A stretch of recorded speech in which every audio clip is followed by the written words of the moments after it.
Thank you for joining the Advancing Excellence podcast.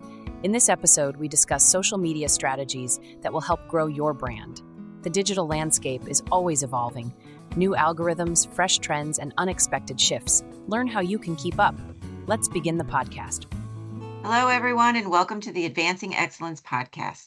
I'm your host, Janice Kleins, Marketing Manager for AOE, and today we're talking about social media strategies to grow your brand. What's new, what's changing, and how brands can stay ahead of the curve. Joining me is Vicki Sakaras, Social Media Task Group Leader here at AOE.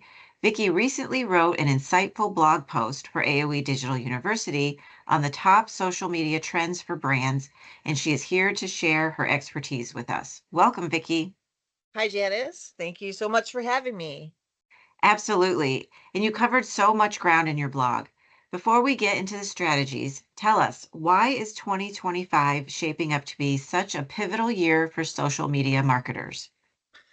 Well, the pace of change in social media is not slowing down, it's speeding up. Platforms are constantly evolving, new ones are emerging, and the ways users engage keep shifting. For brands, it's no longer about just being on social media and using it to push traffic to your website. It's about being agile, creative, and deeply connected to your audience. Today's strategic trends reflect the need for marketers to think beyond basic posts and really focus on impactful, purpose driven strategies. One of the trends you talked about in the blog is how creativity is starting to outweigh brand consistency on social media. That seems almost counterintuitive to what many of us were taught, doesn't it? It does, Janice.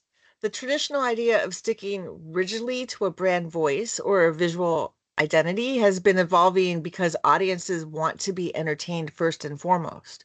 According to Hootsuite's latest research, nearly 50% of marketers said they're creating social content that entertains more than it promotes.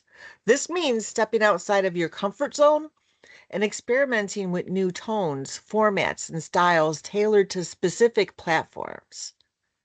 Can you give us an example of what might that look like? Sure, the key is knowing what target audiences want to see on each platform and for each media format. For instance, according to Hootsuite, while both Instagram and TikTok are ideal for short form video, Instagram users generally seek more educational content, while TikTok users look for fun and quirky videos. I would also argue that most people who consume short video shorts want to be entertained on some level.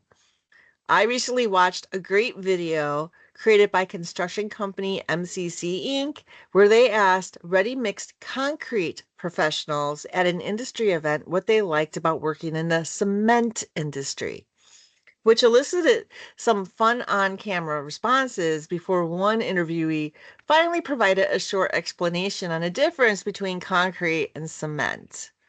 Last I checked, that video got more than 250,000 views on TikTok.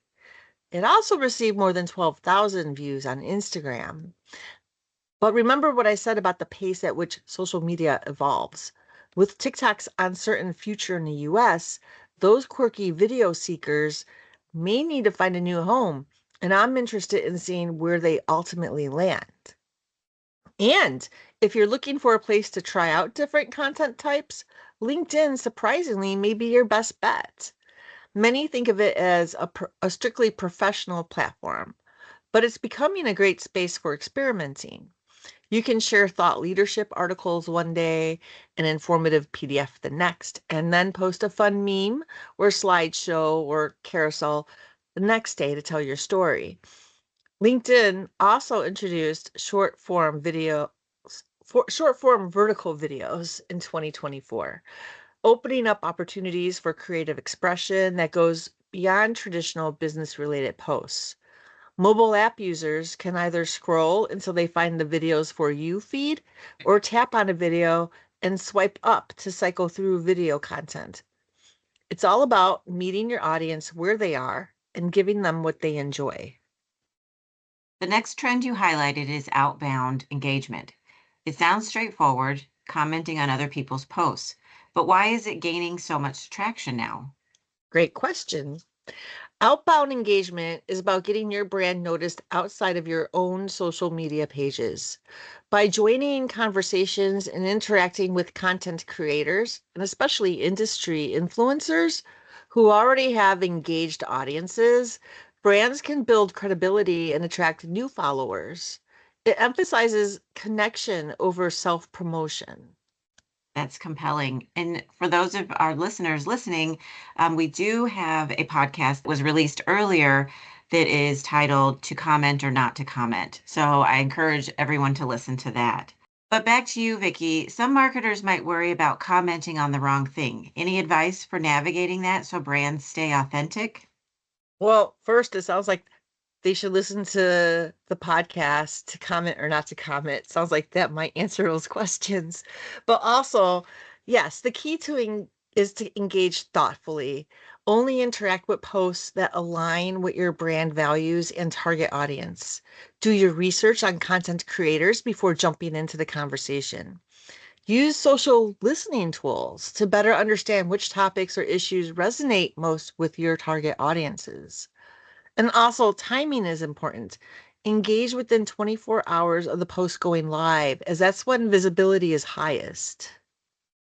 Now, social listening seems like a no-brainer, but how can brands leverage it to make an impact? Social listening tools have become indispensable because they provide data driven insights into what your audience actually cares about.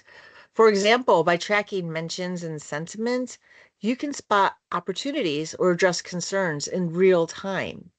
Brands can even use this data for another trend, strategic trend hopping, also called trend jacking, to achieve microvirality. Microvirality, I love that term. Can you explain it a little bit more? Sure, microvirality isn't about going viral across the whole internet anymore, but connecting with your niche audience on a smaller, more targeted scale. The goal is to stand out to your specific audience rather than chasing a viral moment that might not lead to meaningful engagement. An example could be sharing a popular meme or hashtag that is currently trending and adding your own spin that fits your brand and resonates with your audience, whether that be about the challenges of project deadlines or promoting concrete pavements or encouraging best safety practices or something else. One thing AOE is doing, we've created an entire website that is a central place to learn key best practices and tips for implementing digital marketing and social media campaigns. We're trying to reach the niche population, mainly those in the AEC industry, construction, engineering, etc., who want to learn more on these subjects and learn how to promote their brand for success. We have blogs, webinars, podcasts, and quizzes to test your knowledge on the subject. So far, we have been pretty effective in reaching our audience interested in these areas. Finally, let's talk about AI. You outlined two ways marketers are using AI, both for content creation and as a thought partner for strategy. Why is AI becoming a bigger player in social media? AI is all about streamlining workflows and enabling small teams to do big things. Generative AI, like ChatGPT, can help write captions, brainstorm ideas, or even create visuals. But it's also integrated into the tools marketers already use, like analyzing data, segmenting audiences, generating insights. This takes time consuming tasks off people's plates so they can focus on creativity and developing strategy. I love that perspective. Any tips for marketers who want to dip their toes into AI but aren't sure where to start? Start small. Use AI tools for easy tasks like summarizing text or transcribing meeting notes. Many platforms already have AI features baked in, so explore what's available in your current dashboard. Most important, always ensure there's a human touch because AI should complement your work and not replace it. Vicky, thank you so much for sharing your insights on these social media strategies. There's so much here for brands to think about, from creativity to AI and everything in between. Any final advice for our listeners?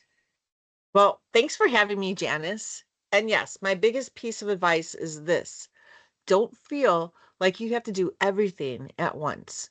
Focus on the channels and content that drive the most engagement for your brand, and choose one or two strategies that fit your brand's goals. You could scale up from there or pivot if you don't see the results you were seeking.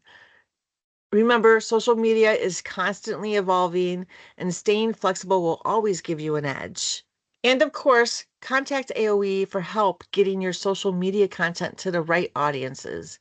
AOE has been helping clients with their social media for 15 years, and we are happy to lend our knowledge and experience to help grow your brand. That's great advice. And for our listeners looking for more tips and strategies, be sure to check out aoedigitaluniversity.com for many tips and guidance on helping your social media grow. Thank you, Vicki, for joining us, and thank you to our listeners. Be sure to subscribe and like our podcast. Thank you so much for joining us. We hope this session provides value, and we hope you will join us for our next podcast.